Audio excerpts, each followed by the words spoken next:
நம்ம புல் company ST7 சீட்டு, அதாவது back ஹூலோட இருக்கு. GPS போட போகிறோம் சரிங்களா. புல் கம்பெனி 2024 மாடலுக்கு GPS போட போகிறோம். ஜிபிஎஸ்க்கு மாட்டுறதுக்கு என்னென்ன தேவை அப்படிங்கிறத ஒன்று ஒன்றா சொல்கிறோம். எப்படி மாட்டணும் அப்படிங்கிறத பின்னாடி வெளியில் பாருங்க. ஃபஸ்ட்டு என்னென்ன தேவைன்னு பார்த்துக்கோங்க. ஃபஸ்ட்டு ஒரு நல்ல கம்பெனி ஜிபிஎஸ் வாங்கி மாட்டிக்கோங்க. நாங்கள் வந்து யூஸ் பண்ணுறது ஃப்ளீட் ட்ராக் மாடலு. ஃப்ளீட் ட்ராக்கில் பார்த்தீங்கன்னா உங்களுக்கு எல்லா ஆப்ஷனுமே வந்துடும் பாக்ஸில். அதாவது live tracking, safe parking, geo fencing alert, route history, அதுக்கப்புறம் அதோட வண்டியோட analysis, over speed analysis, ignition alert, அதுக்கப்புறம் வெஹிக்கிள் ஷேரிங்னு சொல்லி இந்த ஆப்ஷன் எல்லாமே கிடைக்கும். பாக்ஸில் பார்த்தீங்கன்னா உங்களுக்கு இதுதான் ஜிபிஎஸ் பார்த்துக்கோங்க. இந்த ஜிபிஎஸ் தான் நம்ம வண்டியில் மாட்ட போகிறோம். இதில் வந்து இந்த இடத்துல நீங்கள் சிம்மு போட்டு யூஸ் பண்ணிக்கலாம். இந்த இடத்துல இதை ரிமூவ் பண்ணிட்டீங்கன்னா இந்த இடத்துல சிம்மு போட்டு லாக் பண்ணிவிட்டு யூஸ் பண்ணிக்கலாம். பாக்ஸில் பார்த்தீங்கன்னா உங்களுக்கு இதில் போடக்கூடிய ஒரு சிம்மு, இது வந்து நாங்கள் சூஸ் பண்ணியிருக்கு ஏர்டெல் பிளான் சூஸ் பண்ணிடுறோம். 1 வருஷத்துக்கு இருக்கும். அதுக்கப்புறம் ஒரு சின்ன கைடு மாதிரி கொடுத்துருப்பாங்க, வாரண்டி கார்டு மாதிரிக்கு. அடுத்து ஒரு வெல்கம் கார்டு, ஒரு 3mm டேப்பு, இந்த ஜிபிஎஸை கனெக்ட் பண்ணுறதுக்கான ஒரு வயரிங் கிட்டு. இவ்வளோ தான் பாக்ஸில் இருக்கும். இந்த எக்யூப்மெண்ட்டை மட்டும் வச்சு நீங்கள் ஒர்க் பண்ணிங்கன்னா உங்களுக்கு வண்டி எங்கே நிற்கிது அதோட ஒரிஜினல் ஜிபிஎஸ் லொக்கேஷன் மட்டும்தான் ஷேர் பண்ணிக்க முடியும். வண்டியோட கண்ட்ரோல்ஸ் வந்து உங்களுக்கு கிடைக்காது.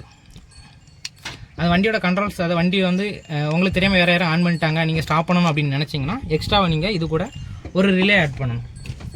இதுதான் இந்த ரிலே தான் நம்ம யூஸ் பண்ண போகிறோம். ரோட்ஸோட ஒரு ரிலே 12 வோல்ட்டு 4 பின் ரிலே சரிங்களா. 12 வோல்ட்டு 4 பின் ரிலே, 4 பின்னு மட்டும் இருக்கும். இதை மட்டும் எடுத்து நம்ம யூஸ் பண்ணிக்கிற போகிறோம். அதுக்கப்புறம் இந்த வண்டி வந்து ஃபுல் அண்ட் ஃபுல் அலங்கி செட்லேயே வரும். நம்ம டேரெக்டாக இன்ஜினோட உள்ளேருந்து நம்ம இக்னிஷன் கீழேருந்து பவர் எடுத்து யூஸ் பண்ணி இந்த ஜிபிஎஸ் மாட்ட போகிறோம் சரிங்களா. எப்படி மாட்டுறது அப்படிங்கிறத ஸ்டெப் பை ஸ்டெப்பாக பின்னாடி வந்துக்கிட்டே இருக்கும். வீடியோ கண்டினியூ பாருங்கள்.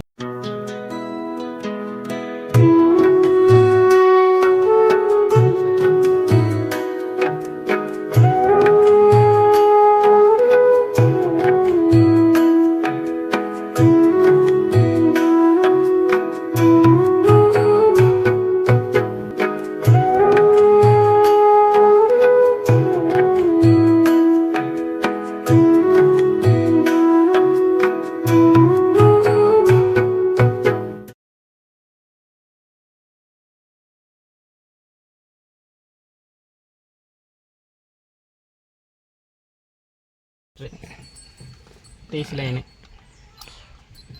Multimeter DC line. இது கிரவுண்டு கொடுத்தாச்சு. இப்போ அங்கே காமி 12 வோல்ட்டாக தானே, 12 வோல்ட் தான். இது பேட்ரி இன்னு. அடுத்த 2வது சுவிட்சில் வச்சோம்னா வராது, 3வது சுவிட்ச் வராது, 4வதும் வராது. மைக்ரோ வோல்ட்லேயே போய்கிட்டு இருக்கும். இது கீ ஆன் பண்ணா இங்கே காமி, இங்கே கீழே வைக்காத காமி. இப்போ அங்கே காமி 12 வோல்ட் வருதா. எடுத்தால் அப்படியே பச்சுக்கோ. எடுத்தால் நார்மல் ஆயிரும். போட்டால் 12 வோல்ட் வருதா. அவ்வளோதான், போட்டாச்சு. இப்போ பார்த்தீங்கன்னா ஜிபிஎஸ் மாட்டி முடிச்சாச்சு. உள்ள சிம் எல்லாம் போட்டாச்சு. சரி பார்த்தீங்களா, சிம்மை இருக்குது. சிம் போட்டாச்சு, லாக் பண்ணிடும். மொத்தம் இதில் 4 லைன் வரும். இந்த சிவப்பும் பிளாக்கும் இது வந்து எர்த் கனெக்ஷனு. சிவப்பு வந்து பேட்டரியிலேருந்து ஒரு லைன் கரெக்டாக எடுத்துக்கோங்க. இந்த ஆரஞ்சு வந்து இக்னிஷன் கண்டினியூஸ் லைன் போகணும்ல, அங்கேருந்து எடுக்கணும். இந்த எல்லோ தான் கமெண்ட்டு. இந்த எல்லோவை தான் ரிலேவுக்கு கமெண்ட் லைனாக நம்ம கொடுக்கணும். ரிலேயில் பார்த்தீங்கன்னா மொத்தம் 4 லைனாக இருக்கும். 4 பின் ரிலே. அதில் இந்த இது பார்த்தீங்களா, இது வந்து பேட்ரி பாசிட்டிவ் உள்ளே கொடுக்கணும். பேட்ரி நெகட்டிவ் வந்து ஜிபிஎஸில் வர எல்லோ கலரு. அடுத்து 2 லைன் இருக்கும். இந்த 2 லைன் எடுத்து நம்ம எந்த இதை கட் பண்ணுதமோ, அதாவது பார்க்கிங் கட், இந்த 2 லைன் எக்ஸ்ட்ரா இருக்கும். இந்த 2 லைனில் என்ன பண்ண போகிறீங்கன்னா, ஒன்று வந்து இன்புட்டு, ஒன்று அவுட்புட்டு.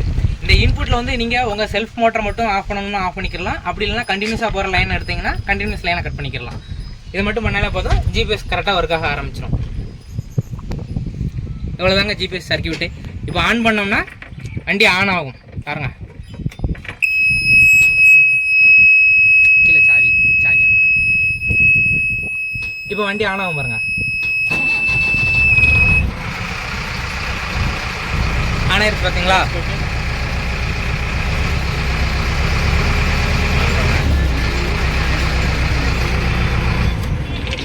இதான் ஆஃப் பண்ணியாச்சு, பாஸ் பண்ணிடுறேங்க. என்ன நெட்டு இது இல்லையா, கேலப்பு வச்சு எப்படி கிராஸாக எப்படி பிடிச்சிக்கோங்க. கரெக்டாக தெரியுதா? லெங்கிட்டு வந்துருக்க மேக்கடி வந்து மேக்கர் வந்து கரெக்டாக.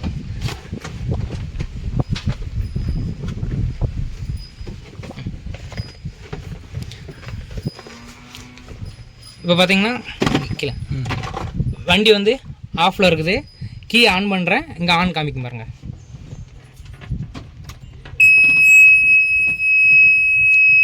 ஒரு 10 செகண்டில் கரெக்டாங்க ஆன் ஆயிடுச்சுன்னு வரும். அப்படியே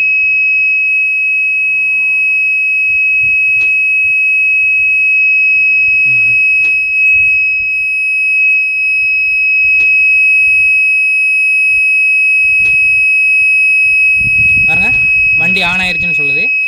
இப்போ ஸ்டார்ட் பண்ணால் ஸ்டார்ட் ஆகும். கீழே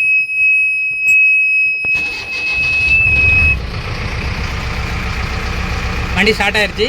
இப்போ நீங்கள் உள்ளே போய்ட்டு இன்ஜின் லாக் ஆப்ஷனை கிளிக் பண்ணுங்கள். இன்ஜின் லாக்கில் போய்ட்டு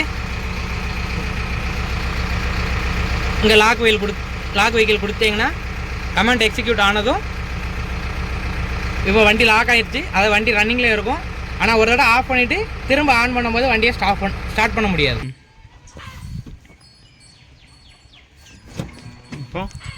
இப்போ அன்லாக் வெஹிக்கிள் கொடுக்குறேன்.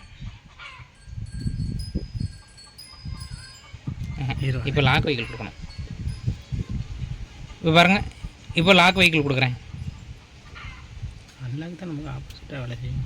இப்போ லாக் வெஹிக்கிள் கொடுத்தேன். லாக் வெஹிக்கிள் நான் கொடுத்துட்டோம்னா வண்டியை ஸ்டார்ட் பண்ண முடியாது. பாருங்க,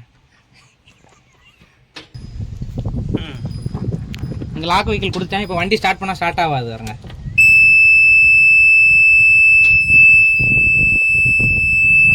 முடிஞ்சு போச்சு, செல்லு தொலைஞ்சு போச்சுன்னா அவ்வளோதானே. ஐடி எழுதி வச்சுக்கணும்னா பார்த்தீங்களா, வண்டி ஸ்டார்ட் ஆகலை. கீ ஸ்டார்ட் பண்ணால் ஸ்டார்ட் ஆகாது. அதுக்கு இங்கே மொபைல் ஆப்பில் நான் அன்லாக் பண்ணி கொடுக்கணுமா இருக்கேன். ஓகே, அன்லாக் ஆயிடுச்சு. இப்போ ஸ்டார்ட் பண்ணுங்கள். கமெண்ட்டு கொஞ்சம் ஸ்லோவாக தான் இருக்கும். நெட்டு ஸ்பீடாக இருந்துச்சுன்னா உங்களுக்கு கமெண்ட் உடனே ஆக்டிவேட் ஆகும். இப்போ அன்லாக் கொடுத்துட்டேன், வண்டி ஸ்டார்ட் ஆகும் பாருங்கள்.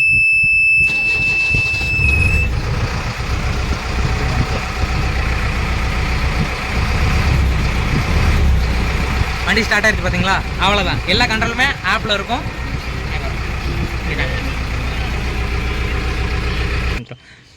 இந்த ஆப் பற்றின முழு டீட்டெயில்ஸையும் உங்களுக்கு இன்னொரு தனி வீடியோவில் போட்டு விட்றோம். சரிங்களா?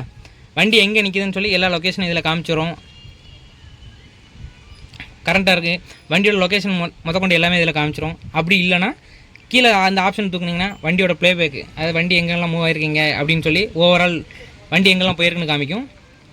அதுக்கப்புறம் பார்த்தீங்கன்னா சேஃப் பார்க்கிங் ஆன் பண்ணிட்டீங்கன்னா அந்த சர்க்கிளில் இருந்துச்சுன்னா வண்டி அதுக்கப்புறம் ஆன் பண்ண முடியாது. சேஃப் பார்க்கிங் ஆஃப் பண்ணதுக்கு அப்புறம் தான் வண்டியை ஸ்டார்ட் பண்ண முடியும். அடுத்த ஆப்ஷன் ஜியோ ஃபென்சிங். இதை பற்றின ஃபுல் டீட்டெயிலில் தனியும் அந்த ஆப்பை பற்றி எக்ஸ்பிளைன் பண்ணுறதுல தனி வீடியோவாக போடுறேன். சரிங்களா? இது வரைக்கும் நம்ம சேனலை சப்ஸ்கிரைப் பண்ணலாம், சப்ஸ்கிரைப் பண்ணிக்கோங்க. அப்படியே பக்கத்தில் இருக்க வெள்ளைக்கனை கிளிக் பண்ணி ஆன்லைன் செட் பண்ணிக்கோங்க. இந்த மாதிரி உங்கள் வண்டியிலையும் ஜிபிஎஸ் மாட்டணும் அப்படின்னு நினச்சிங்கன்னா கீழே டிஸ்கிரிப்ஷனில் எங்கள் ஃபோன் நம்பர் கொடுத்துருக்கோம். அதை கான்டாக்ட் பண்ணுங்கள். உங்களுக்கு ஜிபிஎஸ் மாட்ட என்ன அமௌண்ட் ஆகும் என்னன்னு சொல்லி எல்லாமே நான் உங்களுக்கு டீட்டெயில்ஸ் சொல்கிறேன். சரிங்களா? தேங்க்யூ ஃபார் வாட்சிங்.